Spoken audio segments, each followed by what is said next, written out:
Hi, S P ഉള്ളലാണ്. ഇന്ത്യയിലെ മാപ്പിരക്കലിൻ്റെ brand ambassador ആയിട്ടുള്ള സവർക്കറെ പോലും നാണിപ്പിക്കുന്ന ഒരു മാപ്പിരക്കൽ വന്നിട്ടുണ്ട്. PK ശ്രീമതി ടീച്ചറുടെ കാലിൽ കെട്ടിപ്പിടിച്ച് ജനൻ TV-യുടെ എല്ലാമായിട്ടുള്ള അനിൽ നമ്പ്യാർ മാപ്പേ മാപ്പേ മാപ്പേ എന്ന രീതിയിൽ മാപ്പിരക്കുന്ന ഒരു രീതി.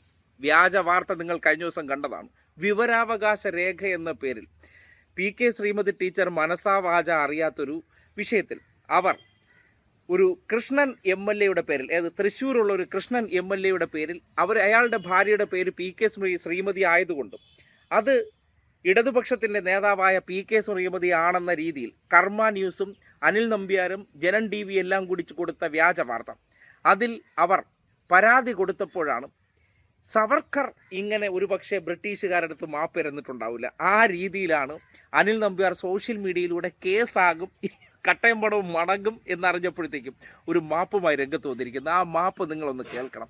കേരളത്തിലെ സംഘി വീരശൂര പരാക്രമികൾ യഥാർത്ഥത്തിൽ എന്താണ്? കാര്യം അനിൽ നമ്പ്യാരുടെയൊക്കെ ഡയലോഗുകളും ബാക്കിയുള്ളവർക്കെതിരെ കേസ് വരുമ്പോഴൊക്കെ അവർ അടിക്കുന്ന വാചകങ്ങൾ നിങ്ങൾ കണ്ടിട്ടില്ല. എന്തൊരു തഗ് ഡയലോഗാണ്. എന്നാൽ സ്വന്തം നിലയ്ക്ക് ഒരു വ്യക്തിക്കെതിരെ ഇടതുപക്ഷ പ്രസ്ഥാനത്തിൻ്റെ ഭാഗമായിട്ടുള്ള ഒരു വനിത എന്നുള്ള നിലയ്ക്ക് അവരറിയാത്തൊരു കാര്യത്തെക്കുറിച്ച് വാർത്ത കൊടുത്തതിന് ശേഷം അത് കള്ളമാണെന്നും നട്ടാൽ കുരുക്കാത്ത, അതായത് നമ്മുടെ നാട്ടിൽ ജീവിച്ചിരിക്കുന്ന ഒരു മനുഷ്യർക്കെതിരെയും ചെയ്യാൻ പാടില്ലാത്ത പ്രവർത്തനമാണ് കർമ്മ ന്യൂസും ജനൻ TVയും അനിൽ നമ്പ്യാരും എല്ലാവരും കൂടി ചെയ്തതെന്ന് ബോധ്യപ്പെടുകയാണ്. അങ്ങനെ ഒരു വാർത്ത കൊടുത്തതിന് ശേഷം ഒരു മാപ്പിരക്കലിൻ്റെ രീതി നോക്കി.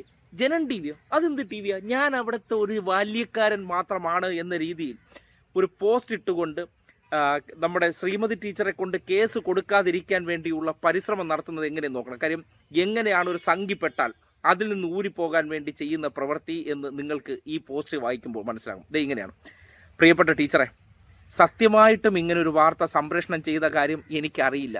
ഇന്നത് റിപ്പോർട്ട് ചെയ്ത ശാലിനിയെ ഫോണിൽ വിളിച്ച് ഞാൻ സംസാരിച്ചു. നിയമസഭയിൽ നിന്നും വിവരാവകാശ നിയമപ്രകാരം ലഭിച്ച രേഖകളുടെ അടിസ്ഥാനത്തിലാണ് വാർത്ത കൊടുത്തതെന്നാണ് ആ കുട്ടി എന്നോട് പറഞ്ഞത്. അതിൽ PK Shrimati spouse of PR Krishnan എന്ന് രേഖപ്പെടുത്തിയിട്ടുണ്ട്. ഇത് വെച്ച് വാർത്ത കൊടുത്തതാണ്. സത്യത്തിൽ PR കൃഷ്ണൻ എന്ന പേരിൽ ഒരു MLA ഇല്ലെന്നാണ് മനസ്സിലാക്കാനായത്. അങ്ങനെയെങ്കിൽ ഈ മഹാ അബദ്ധം എങ്ങനെ ഉണ്ടായി എന്നല്ലേ അന്വേഷിക്കേണ്ടത്. വാർത്തയിലൂടെ ടീച്ചർക്കുണ്ടായ മാനഹാനിയിൽ ഞാൻ മാപ്പ് ചോദിക്കുന്നു. നിർവ്യാജം ഖേദം പ്രകടിപ്പിക്കുന്നു. ടീച്ചറെ, ഞാൻ ജനൻ TVയുടെ MD ഒന്നുമല്ല, ഒരു സാധാ തൊഴിലാളി, അത്രയേ ഉള്ളൂ. ഞാൻ ഈ വാർത്ത നേരത്തെ കണ്ടിരുന്നെങ്കിൽ ടീച്ചറെ വിളിച്ച് ചോദിച്ചേനെ. നാണം ഉണ്ടോ ഹേ എന്ന് ടീച്ചർ ചോദിക്കണം. ടീച്ചറെ, ഒരു കോംപ്രമൈസും ചെയ്യരുത്. ഇതാണ് യഥാർത്ഥ സംഘി. ഒരു വിഷയത്തിൽ ഇവനെയൊക്കെ കയ്യോടെ പിടിച്ചു കഴിഞ്ഞാൽ ചെയ്യുന്ന പ്രവൃത്തി എന്താണ്?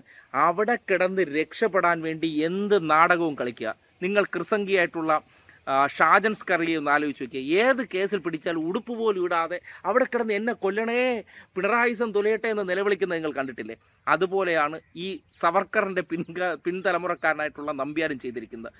ഒരു കോംപ്രമൈസും ചെയ്യരുത്. അടിയന്തരമായി ടീച്ചർ ചെയ്യേണ്ടത് ജനൻ TVയുടെ ഫ്രണ്ടിൽ ചെല്ലുക, അവിടെ നിന്ന് ഇറങ്ങി വരുന്ന ഈ അനിൽ നമ്പ്യാരുടെ ചെവിക്കുറ്റി പുളക്ക 2 കൊടുക്കണം. ഒരു സംശയമില്ല.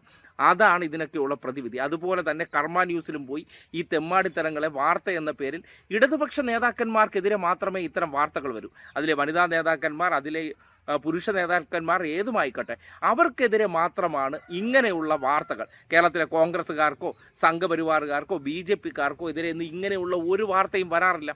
ആ വാർത്ത കൃത്യമായി ആസൂത്രണത്തോടെ പ്ലാൻ ചെയ്ത് വിടുന്നതാണ്. ആ പ്ലാൻ ചെയ്ത് വിടുന്നതിന് പിന്നിൽ ഇവരുടെ ചില നിക്ഷിപ്ത താല്പര്യമുണ്ട്. അതുകൊണ്ട് ഒരു കോംപ്രമൈസുമില്ല. ഈ ഒരു വിഷയത്തെ മുൻനിർത്തിക്കൊണ്ട് ഈ അനിൽ നമ്പ്യാർ ഇനി മാപ്പെരന്ന് കരഞ്ഞാലും ശരി, അയാളുടെ കടവായിലെ ഒരു പല്ലടിച്ച് തെറിപ്പിച്ചിട്ട് ടീച്ചർ ഈ വിഷയത്തിൽ അടങ്ങാവൂ.